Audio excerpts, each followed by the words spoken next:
Guten Abend, liebe Freundinnen, liebe Freunde, dear friends and guests. Im Namen des NS-Dokumentationszentrums begrüße ich Sie alle, euch alle sehr, sehr herzlich. Ich freue mich sehr, dass Sie alle da sind, so zahlreich, so viele bekannte Gesichter, so viele unbekannte Gesichter, so viele Menschen von nah und fern. Ich freue mich ganz besonders, dass Marian Turski heute hier ist, gemeinsam mit seiner Tochter, dass er den weiten Weg auf München auf sich genommen hat, um heute zu uns zu sprechen. Herzlich willkommen, lieber Marian, in München.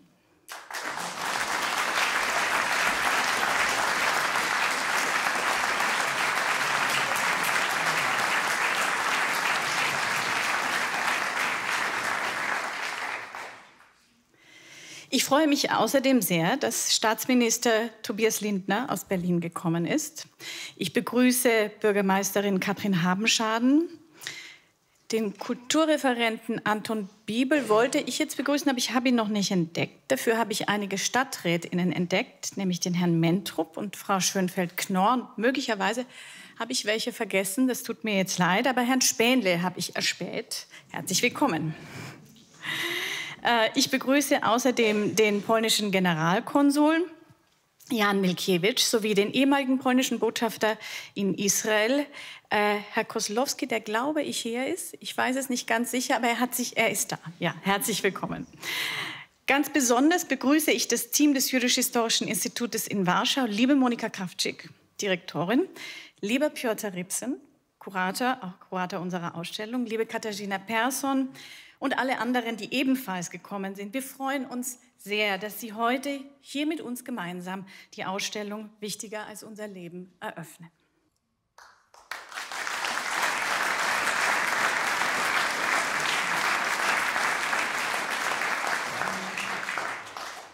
Und, das will ich jetzt auch nicht vergessen, ich freue mich auch sehr, dass viele hier sind, deren Wurzeln nach Warschau reichen. Und ich weiß, es sind einige. Geschichte wird üblicherweise von den Siegern geschrieben. Was wir über ermordete Völker wissen, ist nur das, was ihre Mörder ruhmselig, sorgsam über sie sagen. So notierte Isaac Ignacy Schipper 1943. Und weiter: Aber wenn wir die Geschichte jener Zeit des Blutes und der Tränen schreiben, und ich bin zutiefst überzeugt, dass wir es tun werden, wer wird uns glauben? Niemand wird uns glauben wollen, weil unsere Katastrophe zugleich die Katastrophe der ganzen zivilisierten Welt ist. Wir haben die undankbare Aufgabe, einer widerstrebenden Welt zu bezeugen, dass wir Abel sind, der ermordete Bruder. Zitat Ende. Der Warschauer Historiker Isaac Ignacy Schipper war Emanuel Ringelblums Lehrer gewesen. Er erlebte die Befreiung durch die Rote Armee nicht. Doch seine Prophezeiung erfüllte sich. Es würde nicht einfach sein, der Welt diese Ereignisse zu berichten. Und doch, es würde passieren. Der Weg von München nach Warschau ist nicht weit. Zwischen 800 und 1000 Kilometer, je nach Verkehrsmittel. Trotzdem scheint das Warschauer Ghetto unendlich weit weg von unserem Alltag. Sowohl räumlich als auch zeitlich. Denn obwohl die Zerstörung des polnischen Judentums von diesem Ort, dem Braunen Haus, von München, dem Obersalzberg und Berlin geplant wurde, durchgeführt wurde, orchestriert wurde, wissen die wenigsten Menschen in Deutschland heute überhaupt, dass es ein Warschauer Ghetto gab. Bis zum deutschen Überfall auf Polen im Spätsommer 1939 war Warschau Heimat der zweitgrößten jüdischen Gemeinde auf der Welt, nach New York City. Und eines der wichtigsten religiösen, kulturellen und politischen Zentren des europäischen Judentums, mit unzähligen täglich erscheinenden Zeitungen auf Jiddisch, Polnisch, Hebräisch, einem regen kulturellen und religiösen Leben in enormer Vielfalt, von orthodox bis agnostisch, von anarchistisch bis konservativ, von zionistisch bis diaspora-nationalistisch. Manchmal könnte man aus heutiger Perspektive sich was abschauen von der Streitfähigkeit, die es damals gab. Vor dem Krieg lebten 380.000 Jüdinnen und Juden in Warschau. Alle, die nicht vor der deutschen Besatzung geflohen waren, wurden im Herbst 1940 in den von Deutschen abgeriegelten Stadtbezirk Muranow gesperrt. Dort lebten sie auf so engem Raum, dass 7 Personen in einem Zimmer miteinander auskommen mussten und einen komplizierten Klingelcode brauchten, um für Besucherinnen erreichbar zu sein. Im Lauf der 2,5 Jahre, die das Ghetto existierte, starben 100.000 Menschen infolge der völlig unzureichenden Lebensmittelzuteilungen an Hunger und an Krankheiten. Insgesamt 300.000 Frauen, Kinder und Männer wurden ab 1942 in die Vernichtungslager deportiert und ermordet. Schier unglaubliche Dimensionen. Einige hundert der etwa 50.000 im Restghetto verbliebenen Menschen, vor allem junge Männer und Frauen, wagten im Frühjahr 1943 den bewaffneten Aufstand. SS-General Jürgen Stroop antwortete mit Panzern, mit schwerer Artillerie und sogar der Luftwaffe. Und er machte nicht Halt, bis, Zitat, so Stroop in seinem Bericht, bis er den gesamten Raum des Ghettos in eine einzige Wüste aus Schutt und Asche verwandelt hatte. Pulverisierte Ruinen, die sich zu Hügeln türmten. In dieser Mondlandschaft wurde einer zur Arbeit gezwungen, dem dieses Haus eng verbunden ist, Max Mannheimer. Er musste dort Ziegelsteine aus dem Schutt und den Überresten herausschälen und diese Ziegelsteine wurden später nach Deutschland transportiert. Es ist mir eine Freude, dass seine Schwiegertochter Olga, selbst eine Warschauerin, heute auch hier ist. Als sich die Ghettotore 1940 hinter den Warschauer Jüdinnen und Juden geschlossen hatten, sollten sie von der Welt vergessen werden. Dass dieses Vergessen allen Widrigkeiten zum Trotz nicht eintrat, ist einem Fund zu verdanken, der nach dem Krieg in den Ruinen des Ghettos gemacht wurde.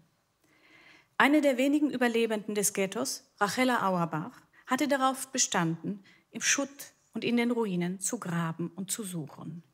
Wonach? Nach Milchkannen und Blechboxen, bis oben hin gefüllt mit Dokumenten. Seit den Jahren 1942 und 1943 dort im Boden vergraben. Nach langem Suchen wurde ein Teil des geheimen Untergrundarchivs des Warschauer Ghettos geborgen. 35.369 vom eingedrungenen Wasser teilweise schwer beschädigte Blätter, Papiere, Dokumente, Fotos, Zeichnungen, Testamente, Statistiken, Bonbonpapiere und vieles mehr. Gesammelt von dem Historiker Emanuel Ringelblum und einer großen Gruppe Gleichgesinnter, die sich wagemutig auf dieses gefährliche Unternehmen eingelassen hatten. Es war eine Form des schreibenden Widerstandes, trotz aller Entmenschlichung Mensch zu bleiben, mit einer Vergangenheit und möglicherweise einer Zukunft. Bedenkt man, so schreibt der Kunsthistoriker und Philosoph Georges Didier-Huberman, ebenfalls mit Warschauer Wurzeln, und ich zitiere, dass ein bescheidenes Bündel Papier die Bataillone, die Militärs und auch die Führer überlebt, ohne auf die Grenzen zwischen Siegern und Besiegten Rücksicht zu nehmen. Darin liegt die Macht des Papiers. Die Beschriftung einer Zellulosefläche mit Tinte oder Bleistift vermag länger zu überdauern als wir Menschenwesen. Zitat Ende. Der eingangs erwähnte Isaac Ignazi Schieber überlebte das Lager Majdanek nicht. Ebenso wie fast alle Mitglieder von Onek Shabbat, einschließlich Emanuel Ringelblum und seine Familie. Was sie hinterließen? Ganz einfache Sätze wie: Vergesst nicht, mein Name ist Nachum Grivatsch. Ihr Erbe? Say Their Names, 1943. Vielleicht sollten wir manchmal lernen, besser zuzuhören. Vielleicht sollten wir weniger oft und mit weniger Selbstsicherheit beteuern, dass es nie wieder passieren wird und stattdessen einfach zuhören. Diese Ausstellung lädt dazu ein. Lassen Sie mich mit einer kleinen persönlichen Geschichte zum Schluss kommen. Vor 25 Jahren hatte ich das Glück, mit dem jiddischen Dichter Avrom Sutzkever zu sprechen. Sutzkever hatte gemeinsam mit anderen Intellektuellen ein zweites kleines Geheimarchiv betrieben.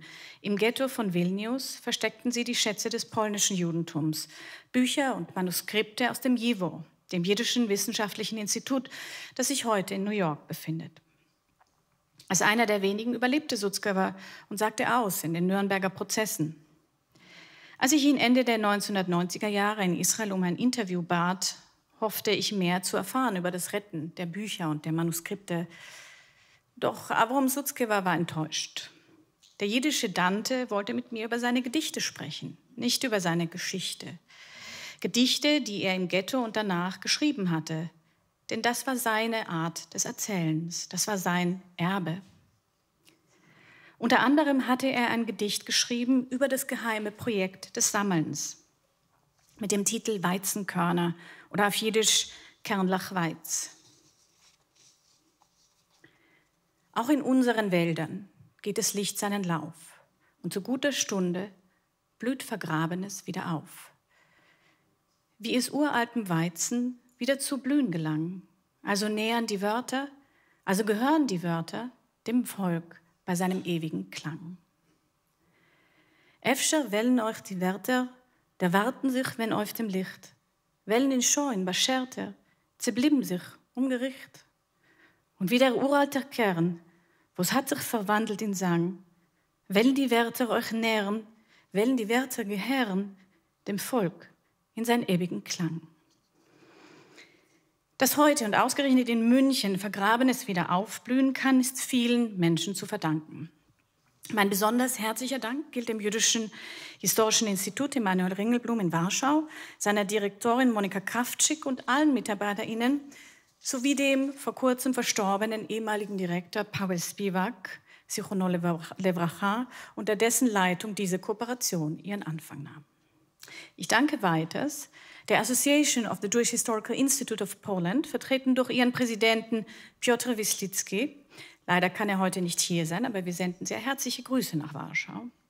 Für die Ausstellungsgestaltung danke ich Tito Brusik und seinem Team, sowie Kasia Warpas für die Grafik, der Schreinerei Wons, den RestauratorInnen in München und Warschau, Katharina Gefken, Andreas Nigula und Violetta Bachur und nicht zuletzt unserer Grafikagentur Zeichen und Wunder. Für die Tonaufnahmen der Texte, die Sie hören werden in der Ausstellung, danken wir den Münchner Kammerspielen unter der Leitung von Barbara Mundl und Viola Hasselberg und ihren Kolleginnen Erwin Aljukic, Walter Hess, Jelena Koljic, Stefan Merki, Martin Weigel, Olivia Ebert, Ranjem Lehey und Viola Drewans. Für die Zeitzeugeninterviews danke ich dem Bayerischen Rundfunk, dem Haus der Bayerischen Geschichte, dem United States Holocaust Memorial Museum sowie dem ZDF. Ich bedanke mich bei meinen Kolleginnen hier im Haus, ganz besonders Anke Hofsten, Michael Busam, Kirstin Frieden, Ilona Holzmeier, Jonas Peter, Kerstin Bauer, Thomas Rink, Martin Zedmeier, Josef Köttl, Anton Piljugin, Susanne Lacher und Angela Völker. Und nicht zuletzt und ganz besonders herzlich danke ich der Historikerin und Leiterin der wissenschaftlichen Abteilung am Jüdisch-Historischen Institut, Katarzyna Persson, für die das Projekt trotz all der Bücher, die sie schreibt, neben ihren Kindern, immer Vorrang hatte. Ich danke meiner Kollegin, der Kuratorin Ulla-Britta Vollhardt, die mit unglaublicher Geduld und Kreativität an diesem Projekt gearbeitet hat. Und schließlich danke ich ganz besonders dir, lieber Piotr Ripsen, Kurator im Jüdisch-Historischen Institut und Leiter von ICOM Polen, denn auf deine Initiative geht unsere Kooperation zurück. Es war und es ist eine große Freude, mit dir zusammenzuarbeiten. Und bitte notieren Sie sich schon den 19. Oktober, wenn wir gemeinsam mit Piotr Ripsen hier im Haus eine zweite Ausstellung eröffnen werden mit dem Titel Materializing, zeitgenössische Kunst und die Shoah in Polen. Einer der Künstler, die dort vertreten sein werden, Paweł Kowalewski, ist heute auch schon dabei. Bevor ich nun Tobias Lindner, Staatsminister im Auswärtigen Amt, auf die Bühne bitte, freue ich mich ganz besonders, dass Monika Krawczyk, Direktorin des Jüdisch-Historischen Institutes Warschau, nun zu uns sprechen wird. Dear Monika, thank you so much for the excellent cooperation and for being here tonight. The floor is yours. Thank you.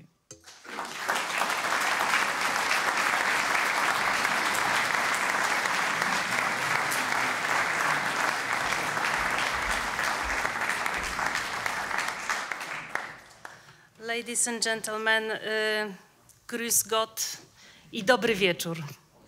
Good evening.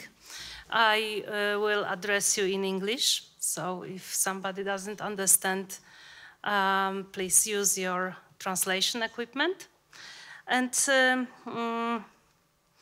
just a few minutes of my reflection being here in Munich, in your beautiful city.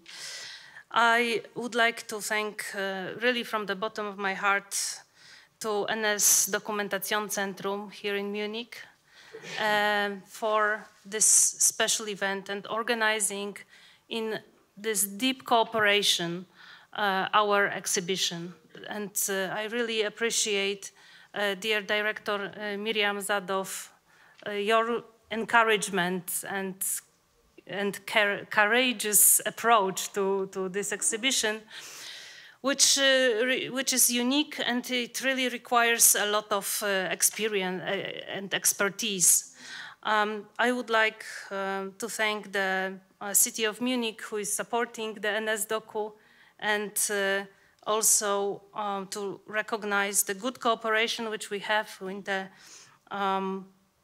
between the cultural institutions, between Poland and Germany. And it's very important for us that we can share this cultural experience of Europe and our common history. So thank you very much, Minister, for your encouragement and involvement in supporting all the cultural efforts and international exchange. And I would like to thank Consul General of Poland, the Republic of Poland, who is here with us, and want to thank you for the also support of our missions abroad. It's very good and very important, and we want. And I would like to recognize also Rabbi Israel Diskin of Chabad in Munich, who is here and giving us some spiritual encouragement and information as we go along our cultural journey. You know, we want to remember, and being here, it gives so much feelings of being close to those people who lost their lives, and we want to remember the innocent lives that were taken from the victims of Germany-led genocide during Second World War.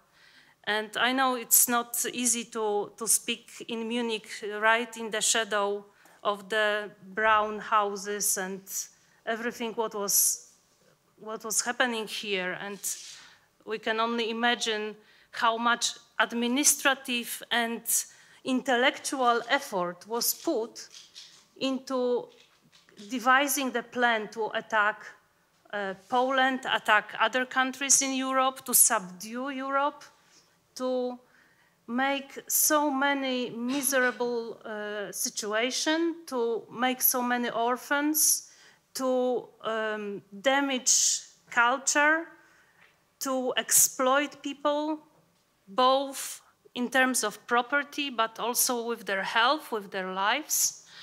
And all of this was masterminded here.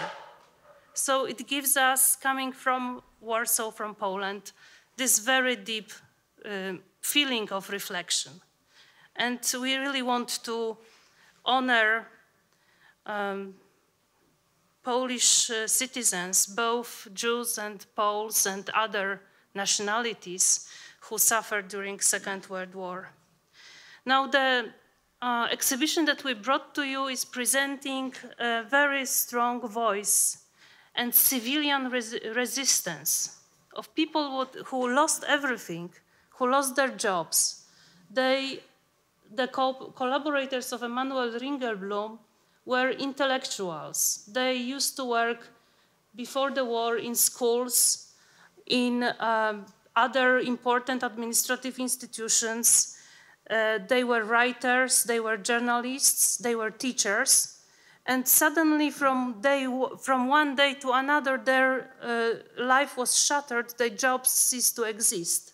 And yet they devised and fought with the weapon that they knew the best, their mind, their intellectual capacities, and created this huge resource of what we call today Ringelblum-Archiv, and which became actually the basis, one of the most important collection of documents that led to what we call today Holocaust studies, to go deeply into the minds of people who suffered, who wrote those pages, who collected the other documents and artifacts, and they buried it with full conscience that they are going to die, and this is if they will be fortunate, only if there will be fortune, that these documents will survive and will be somehow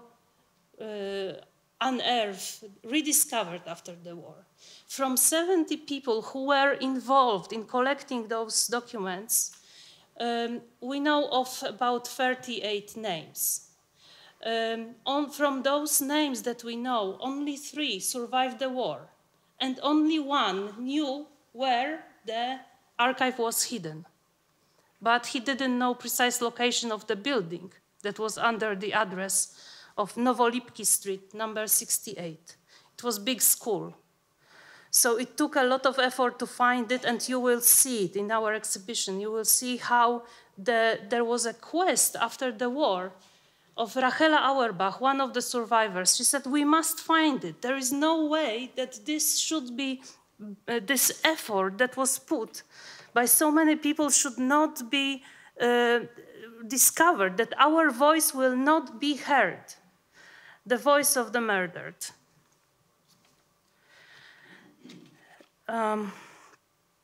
Precisely 80 years ago, the founder of this archive, Emanuel Ringelblum, historian, he was spending his time writing continuously, being hidden in some secret place, protected by Polish family by the name of Wolski. His hideout was discovered, and he was killed by a German military together with his wife, Judith, his son, who was just a little boy. His name was Uri.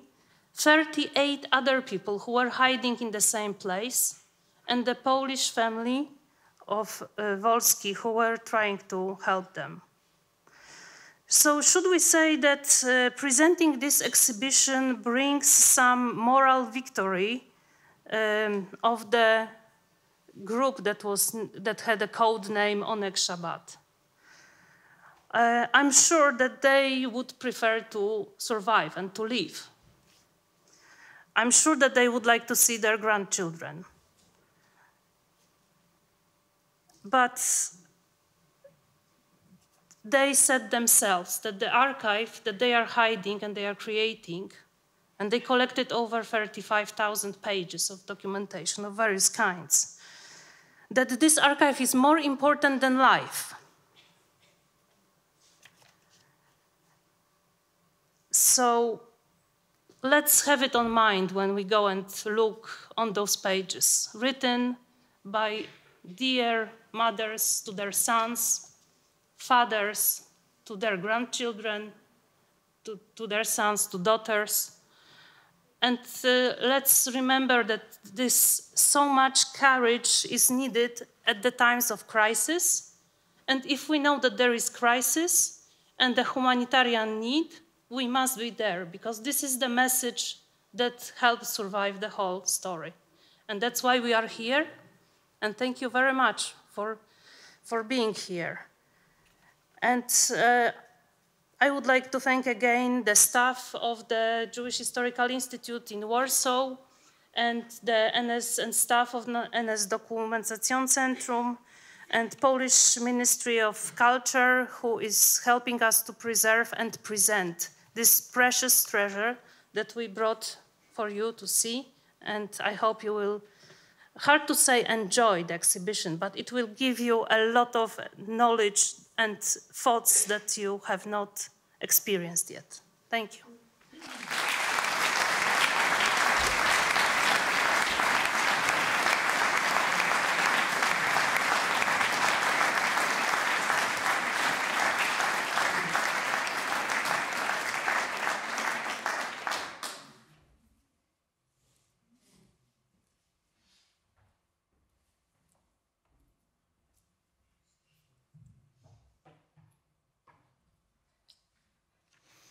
Sehr geehrte Frau Professor Zadow, Frau Kraftschick, Frau Habenschaden, Herr Turski, Herr Ripso, Frau Vollhardt, meine Damen und Herren, liebe Gäste.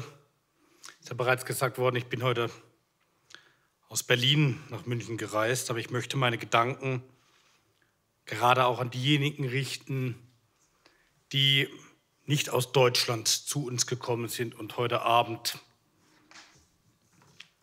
unsere Gäste sind. So, thank you very much for inviting me to speak to you today at the opening of this exhibition, More Important Than Life.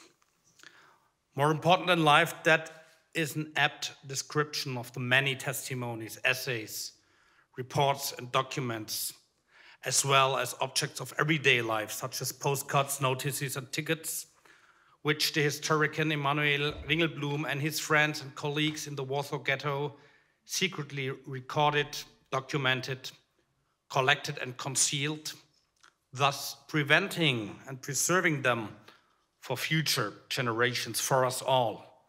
In 1939, with the start of the Second World War, Emanuel Ringelblum began in the Warschauer Ghetto to document the inconceivable crimes of the Shoah, but also the lives and cultural achievements of people in the ghetto.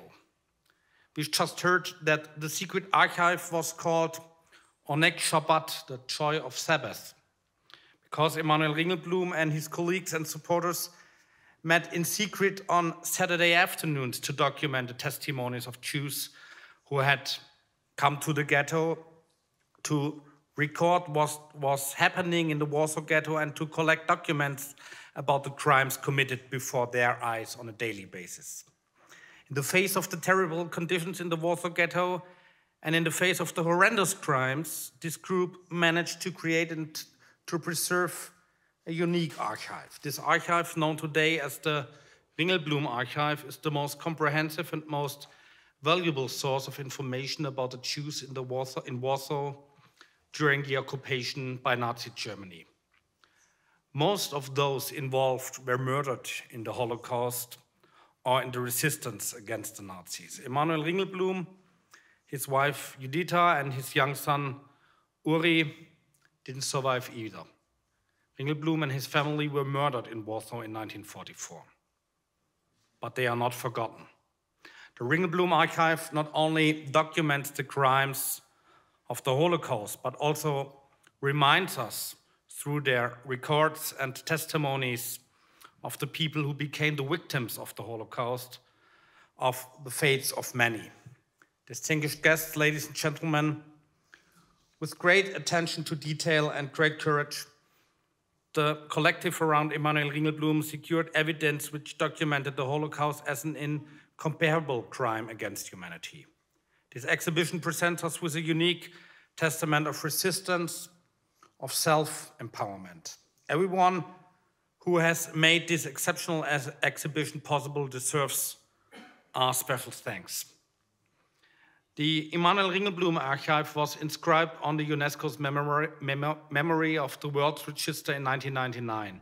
This underscores the universal importance of the documents for our remembrance. And remembrance and commemoration of the Shoah remains an ongoing task for my country.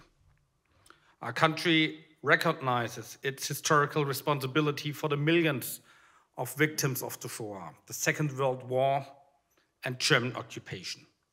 Remembrance and addressing the past is a process that for us will never be completed. Especially during the last few years, we have observed with concern an increase in Holocaust distortion, in the distortion of history. And ladies and gentlemen, we must counter these developments. For adequate knowledge of the past can help us to understand the present and to avert dangers in the futures. And I say this in times like today, when we notice scientific studies about parts of our country in which almost 50% of the population say they don't trust, they are not satisfied with democracy. I say this in days in which we have to witness that xenophobia, that the denial of the Shoah, they are on the rise. Anti-Semitism is not something which the German society as a whole has immunity to. So therefore, we need to see those documents, and we must counter these developments for adequate knowledge. And that's why it is so important to keep the memory alive. Germany is prepared to do just that. To achieve this, we also working closely with our partners in Warsaw, for example, the Emanuel Ringelblum Jewish Historical Institute and the Poland Museum.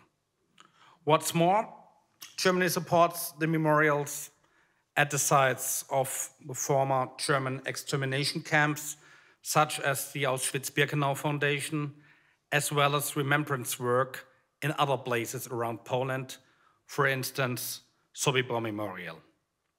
Today, also in the view of the 80th anniversary of the uprising in the Warschauer Ghetto, which began on April the 19th in 1943, remembrance of the Shoah is to the fore when we open this exhibition on the Ringelblum-Archiv. I want to stress here that preserving the memory of this time encompasses all aspects of the National Socialist reign of terror in Poland, and I'm therefore glad that the project concerning a forum of remembrance and exchange with Poland in Berlin continues to progress.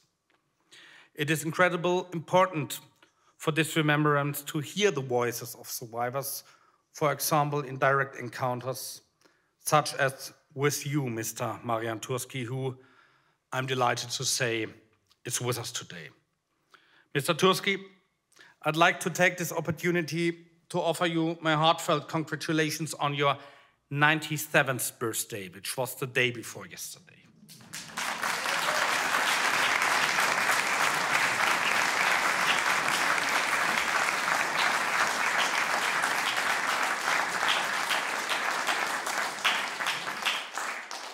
Your commitment over many decades has set standards and continues to set standards for our shared remembrance. Thanks to you, Mr. Turski, many bridges were built for remembrance, understanding, commemoration between people and for a better, more peaceful world. And it is also important that we address the testimonies of survivors, such as in the unique archive showcased today. I therefore especially hope that the exhibition will also attract many younger visitors. This archive in particular can teach history and pass on knowledge about the past in a special way. So, ladies and gentlemen, let me finish by quoting David Graber, who we've just heard about him, a 90-year-old in the Warsaw Ghetto who was actively involved in preserving the archive. And I quote, "I would love to see the moment in which the great treasure will be dug up and scream the truth at the world. May this treasure fall into good hands. May it last into better times. May it alarm and alert the world to what happened in the 20th century." Ladies and gentlemen, David Graber left this message in one of the boxes in which the Ringelblum-Archiv was stored and hidden. David Graber didn't survive. He was murdered not much later in the German extermination camp Treblinka. But his words have remained with us to this day. Let us take these words to heart and remember them when we see this exhibition. I thank you.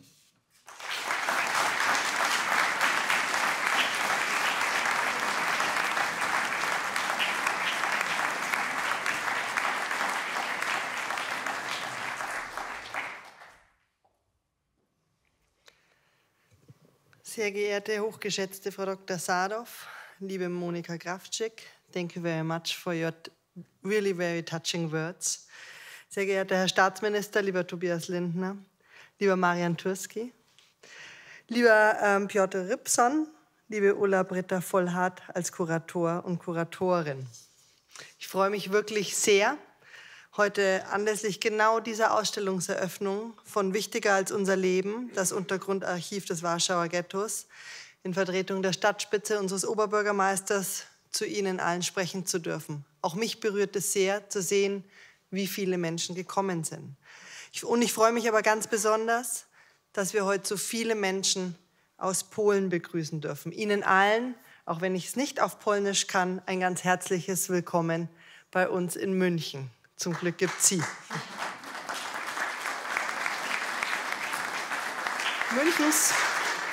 Münchens Kunst- und Kulturhäuser sehen sich wie die Landeshauptstadt selbst der Weltoffenheit, Internationalität und kulturellen Vielfalt verpflichtet. Vielleicht gerade aufgrund unserer Vergangenheit, und gehen zahlreiche fruchtbare Kooperationen ein mit anderen Ländern, mit anderen Städten. Und hier waren unsere Nachbarn in Polen schon immer wichtige PartnerInnen, IdeengeberInnen. Die Werke zahlreicher Künstler, Schriftstellerinnen, Film- und Theaterschaffender haben gerade in den letzten Jahren Eingang in unsere Kinos, Veranstaltungs- und Ausstellungshäuser sowie die Museen unserer Stadt gefunden.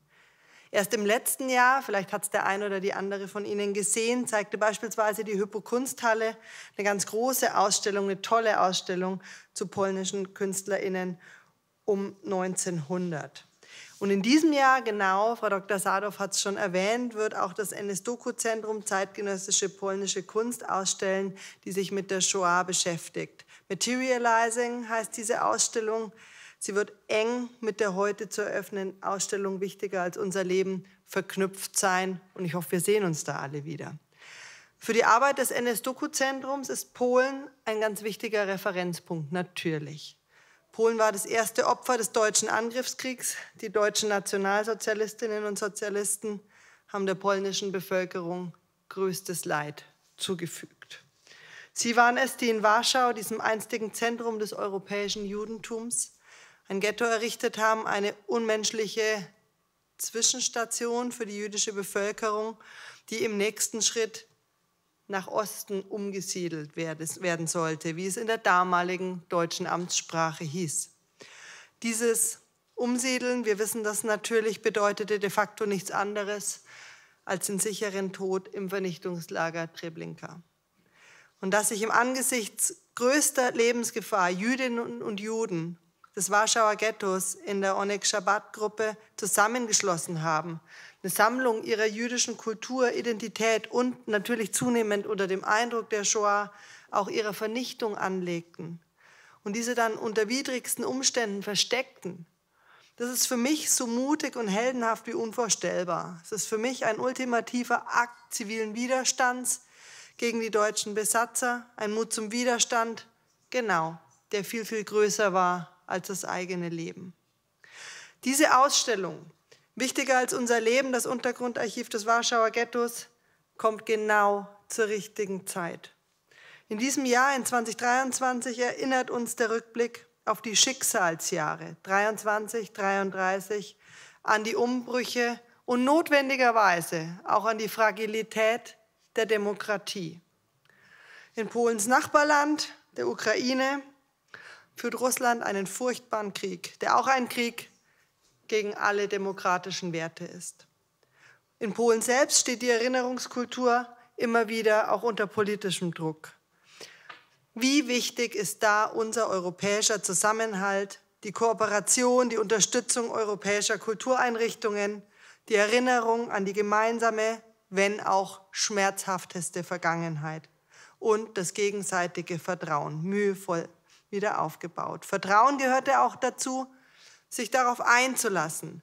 Teile des Ringelblum-Archivs, dessen sensible Bestände seit 1947 vom Jüdischen Historischen Institut Emanuel Ringelblum in Warschau verwahrt werden, genau hier in München und in diesem Haus am Platz der ehemaligen NS-Parteizentrale auszustellen. Ich danke daher ganz besonders dem Jüdischen Historischen Institut Emanuel Ringelblum mit seiner Direktorin Monika Krawczyk für ihr Vertrauen, für ihren Mut. Thank you for your trust. Thanks so much for your courage. Die Ausstellung Wichtiger als unser Leben ist eine Bereicherung für die Kulturlandschaft der Landeshauptstadt München. Sie wird aber auch bei vielen Besucherinnen und Besuchern Wissenslücken füllen. Denn obwohl eine der wichtigsten Sammlungen von Dokumenten über die Shoah hier gezeigt wird, ist das Ringelblum-Archiv häufig erstmal unbekannt. Aber vor allen Dingen wird diese Ausstellung uns allen einen komplett anderen Blick auf das Warschauer Ghetto und noch viel wichtiger auf seine mutigen Bewohnerinnen und Bewohner einnehmen lassen. Mein Dank geht abschließend genau dafür auch an Frau Dr. Mirjam Sadov, wie immer, und an ihr tolles Team, die es wieder mal geschafft haben, ein bislang kaum bekanntes und trotzdem so bedeutsames Thema in eine mehr als sehenswerte Ausstellung zu überführen. Ich wünsche der Ausstellung Wichtiger als unser Leben vor allen Dingen eine große öffentliche Wahrnehmung und eine sehr, sehr große Resonanz. Vielen Dank.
Good evening. Can you hear me? Excellencies, dear friends, I'd like to present you some ethical, moral problem which I had to cope while building the Museum of History of Polish Jews in Warsaw.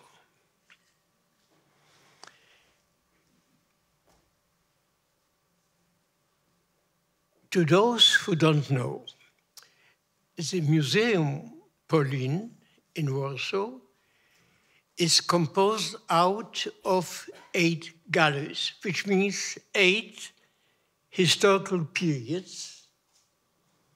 One of them, of course, very important, but not the only one, is the Gallery of the Holocaust. Inside the Gallery of the Holocaust, there is a part of it dedicated, which speaks about the Warsaw Ghetto uprising. And here,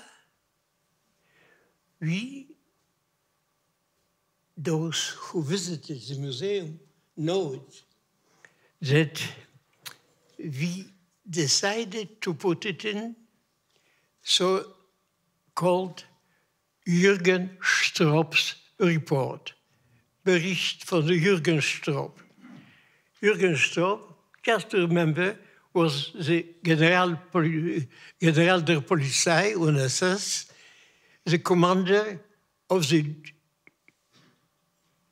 German units who crashed the Jewish uprising. Finally, after exactly 11 and 16, 27 days, it means May 16th, 1943, he just to present his victory, he decided to blow up the famous synagogue in Warsaw, Tłomarskie Synagogue, and then he sent to Heinrich Himmler a report consisting daily reports, Tagesberichte, and 52 very important, iconic pictures. Just to help you to understand it, I wrote 2 of them.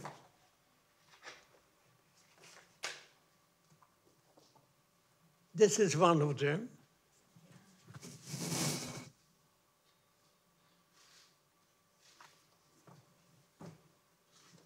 I took only 2 out of the 52. This is famous with a child. You remember it? Look. And then, what was the ethical problem? Really, a very important problem.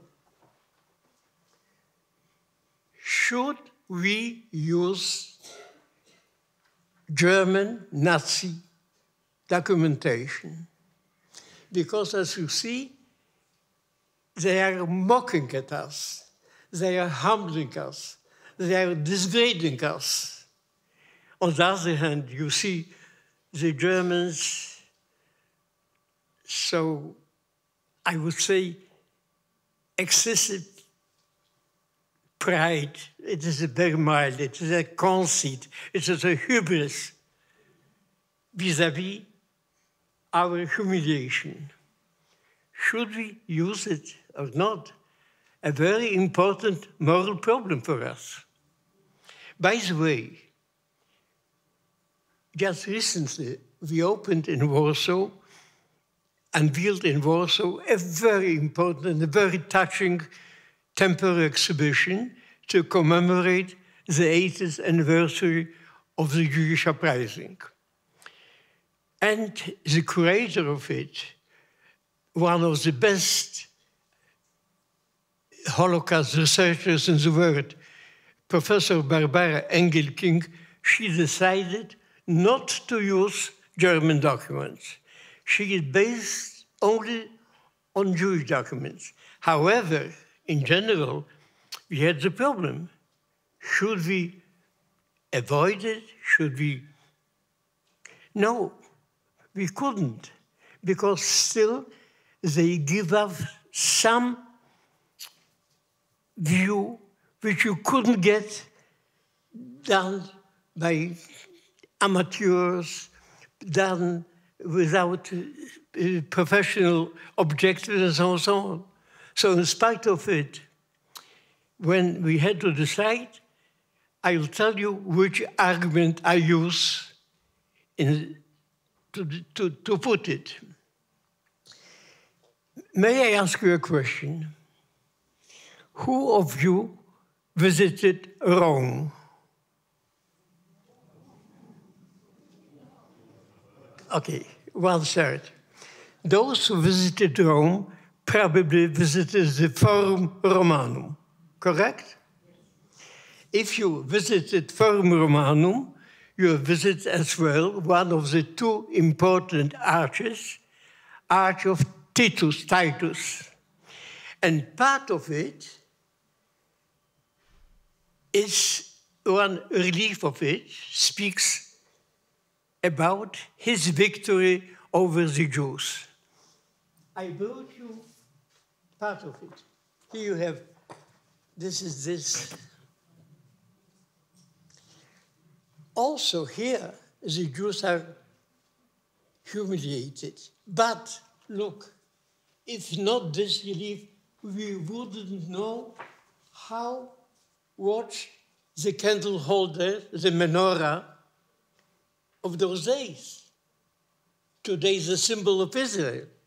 We didn't know which instruments were used in those days. We wouldn't know how people were dressed in those days. So you see, in spite of being done by the conceit, victory, still it is ported to us. You have to use it. So this is why we decided to use it also in Warsaw. Why I'm telling it? Because for the first time, when you speak about Ringelblum-Archiv, you have the archive gathered, organized, collected by Jews for themselves. So this is the difference between other documentation and this documentation. I am not going to speak about Ringelblum because speakers before me spoke, and Piotr Rybson, who is the curator, the chief curator of this exhibition, he will speak about it in details. But I would like also to point out two questions. First, today morning, noontime, there was a press conference, and a TV reporter invited me to the camera and asked me a following question. Mr. Tusk, what do you think? We found one of the notes of one of the main creators of this archive on Shabbat, of Mr. Lichtenstein, and he emphasizes that what he did in order to commemorate his wife and his child. Do you think, Mr. Tuski, I was asked, that this was the same stimul, the same goal, the same intention of Emanuel Ringelblum? And I can answer you definitely not. Not in case, das ist nicht der Fall. It is not this case. Why? Ringelblum was an outstanding historian, a very good historian. And he was also a social worker, a social activist. By the way, he was a leftist activist. We shall not forget it. And for the first time, he coped with the issue, with the problem, when in 1938, he went to Zbąszyn. It is a little town in Poland, which was on the border, on the Polish-German border, where the Germans kicked out, expelled some 8,000 Polish Jews from Germany back to Poland. For the first time, he coped with the problem of the drama, of the tragedy of people being expelled. But this was all only the beginning. After 1940, after November 1940, when the ghetto in Warsaw was sealed, it was not sealed totally, but it was closed, let's call it this way. He understood that his duty, his responsibility as a historian, as a social activist is, and I would like to quote himself.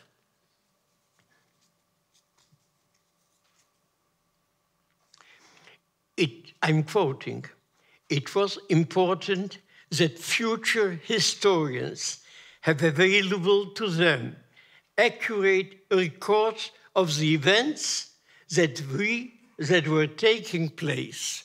So he understood how to do it. And then from day to day, from month to month, he understood that he has to encompass, to embrace more and more cultural life, social life, self-aid, and so on. This would be probably also told by Piotr Rybson, and then you will see the exhibition, you will see it. So, in general, you know probably the famous phrase of Horace auf Deutsch, exegi monumentum ere perennius. I built a monument stronger than bronze. This is the case of Emanuel Ringelblum. He did it. And what happened afterwards, you know. Now, it is really our great fortune that we are able to have, we estimated the 2/3 of the hidden archive. By the way, the third part, which was hidden and still uncovered, just 25 years ago, when the foreign minister of Poland was well known in Germany, Professor Władysław Bartoszewski, by the way, my personal, very close friend, I asked him to, when he visited Beijing, to get a permission to get into the embassy, which is extraterritorial. But we got the permission for 3 weeks to try to excavate without any good results. Maybe we didn't find the proper way. We didn't have tools, instruments to find it. Maybe today, but probably after so many years, it is lost. Probably it's lost totally. Now, what was found and conservated, and now it is, the owner of it is my association. You see, Association Jewish Historical Institute. We are the owners, formally, legally, of the archive of the building where we used to convene on a Shabbat. It has been 25 years ago when we decided to separate the association from the Jewish Historical Institute. So we are the NGO, and the Historical Institute since 25 years is, I would say, his expenses are covered, included by subsequent governments, including the current government, by the government. So we are formally the owners, and the staff of the Jewish Historical Institute is hosted in our building, and they are entitled to run, to administrate, to do everything in order it is in good shape. By the way, we still raise funds for it, and for instance, the new shelter, the treasury shelter for this archive, we prepared as an association just 2 years ago. It was a great, really, money to raise, but we did it, and I hope we still will do it also in the future. And last, maybe, point which I wanted to point out.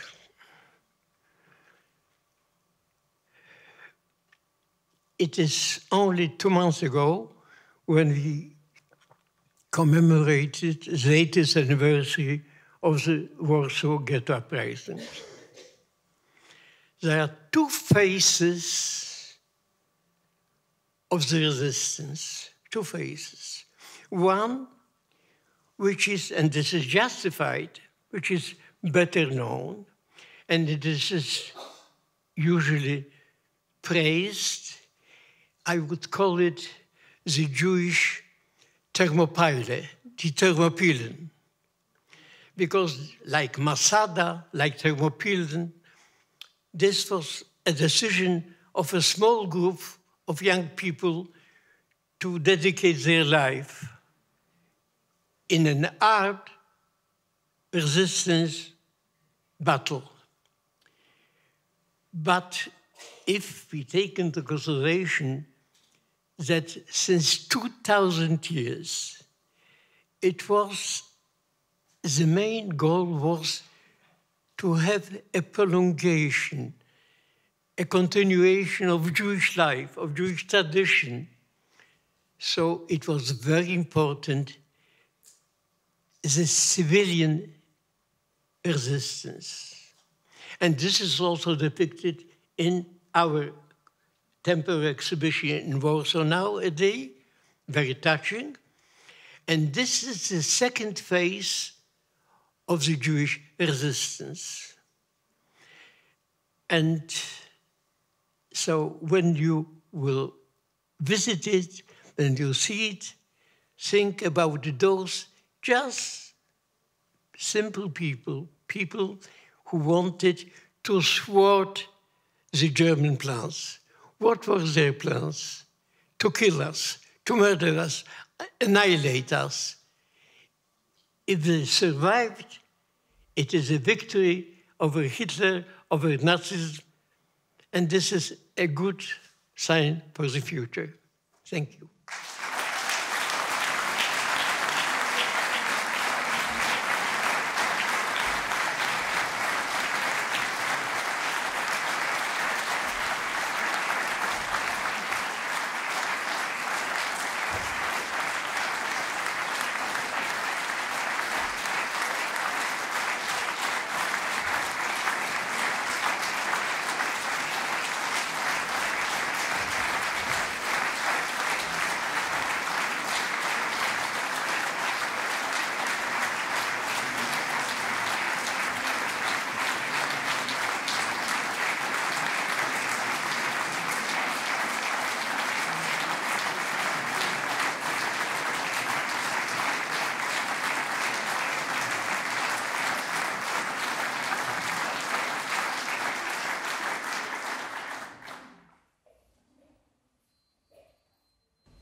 Geht das? Ja? Meinem polnischen Kollegen Piotr Rybsen und mir ist es jetzt vorbehalten, noch ganz kurz etwas zur Ausstellung zu sagen. Keine Angst, wir werden uns wirklich kurz halten, weil wir denken, dass die Ausstellung für sich spricht.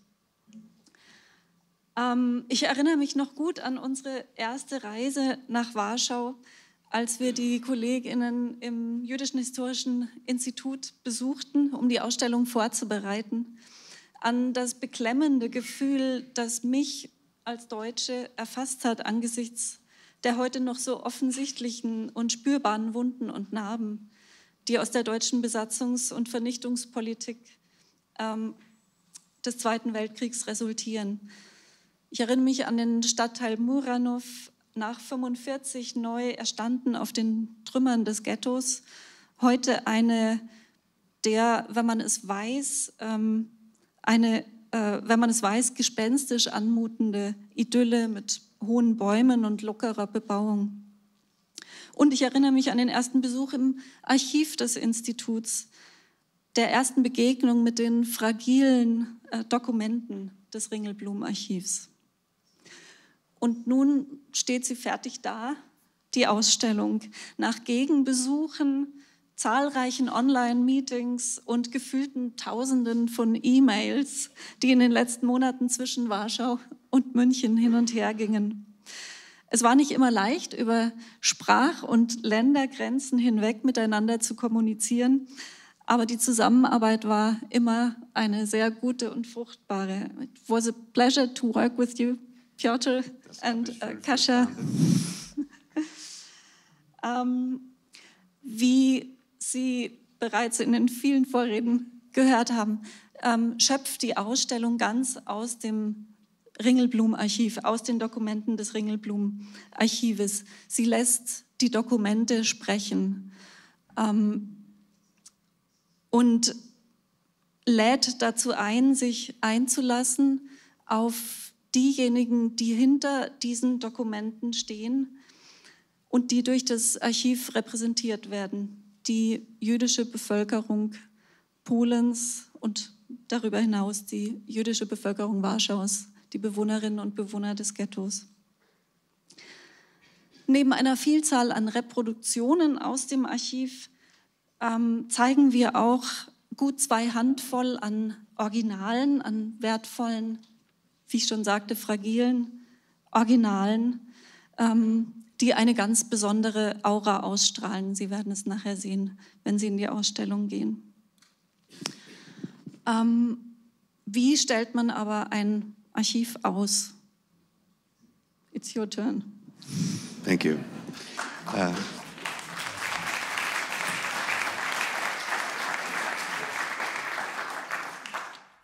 Ladies and gentlemen, it's a great honor and privilege to have this opportunity to be here, but not only to speak to you, but for mostly to have a chance to work with this unique treasure that we had to work with, which is a part of a long line of minds and hands that worked with it since 1946, when it was first unearthed. So we are in a line. But the presentation here in Munich is the biggest one ever done. So I would like very much to thank also our dear hosts to have this opportunity to present this precious material to the audience in Munich. And I would just want to say a few words about the exhibition, and especially about the curatorial challenges that we faced. You know, the main issue with exhibiting archives is that they were not really conceived to be exhibited. And this is true also for this special one, the Underground Archive of the Warschauer Ghetto, an archive which by its very nature was clandestine, hidden, has been made invisible. The particular curatorial concept and the curatorial concept challenge was to present the archive as a structure, a historiographic concept, as originally designed by Emanuel Ringelblum and his fellow collaborators from the Onek Shabbat group. And that with the central thoughts and aspiration coined in the most extreme existential circumstances, expressed in the often quoted line, "Who will write our history?" We wanted to present the variety of sources gathered and produced by Onek Shabbat, gathered according to a clearly set plan with an amazing discipline and perseverance. And this forms the first part of the exhibition, how they planned to document Jewish life under German occupation, not knowing yet what is to come. And the archivists, together with the whole Jewish community in Warsaw, in the Warschauer Ghetto and also outside of it, finally went through the most cruel and repulsive ordeal of mass extermination from the hands of the German occupiers. And here begins the second chapter of the exhibition, where the Onek Shabbat members had concentrated their efforts on documenting the Holocaust. In this sense, the exhibition narrative follows also the course of events in the ghetto, from its formation till the final liquidation during the ghetto uprising of spring 1943, whose 80th anniversary we are still celebrating. The third part of the exhibition is devoted to the hiding of the archive in 1942 and to its excavations from the ghetto ruins after the war. If you look at the front page of the Drawer magazine, which is shown here, a journal of the Jewish socialist youth, published right after the first part of the archive was unearthed in 1946, in autumn. You will see the words in Polish, "Greetings to those who will bring them out to daylight again." We tried to select out of over 35,000 leaves of paper and documents a meaningful sample to give proper testimony to the heroic work of Ringelblum and his collaborators. And I hope we succeeded to some extent to fulfill the wishes and hopes of the archive creators. And finally, of course, I would like to say that we could not think of a more meaningful context for this presentation as the hospitable NS-Doku Center in Munich. And I would like to add my gratitude to the friends and colleagues who made it possible. Thank you.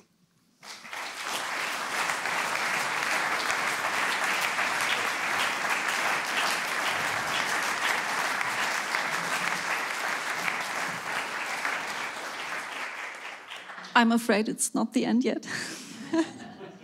Some words to come.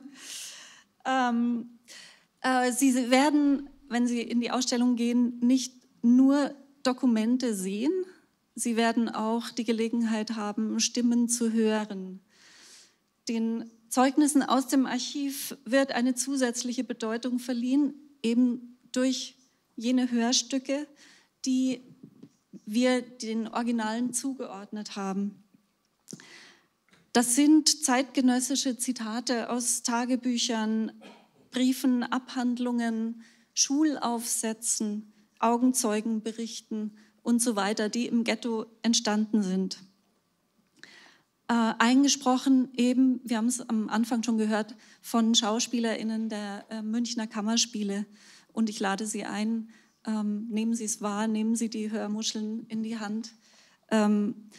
Und Sie werden merken, dass dieses Hörerlebnis nochmal der Ausstellung eine zweite Ebene verleiht, die Stimmen tatsächlich nochmal lebendig werden lässt. Und sie eröffnen auch nochmal einen ganz anderen, nämlich einen emotionalen Zugang zu den Dokumenten des Archivs. Wie ich am Anfang sagte, die Ausstellung ist fast gänzlich aus dem Archiv selber geschöpft, bis am Schluss. Da werden auch 2 historische Filme präsentiert in Ausschnitten. Der eine ist, wenn Sie direkt die Treppe hochkommen, ein erst 2019 entdeckter Filmausschnitt, der an der Außenmauer des Warschauer Ghettos spielt und jüdische Kinder zeigt, die gerade frisch geernteten Rhabarber ins Ghetto hineinschmuggeln. Das sind Amateuraufnahmen eines polnischen Filmers und die zeigen eben auch eine ganz andere Perspektive als die deutschen Aufnahmen, die wir kennen. Das sieht man auch, wenn die Kinder zum Beispiel Bezug auf die Kamera nehmen, auf denjenigen, der filmt.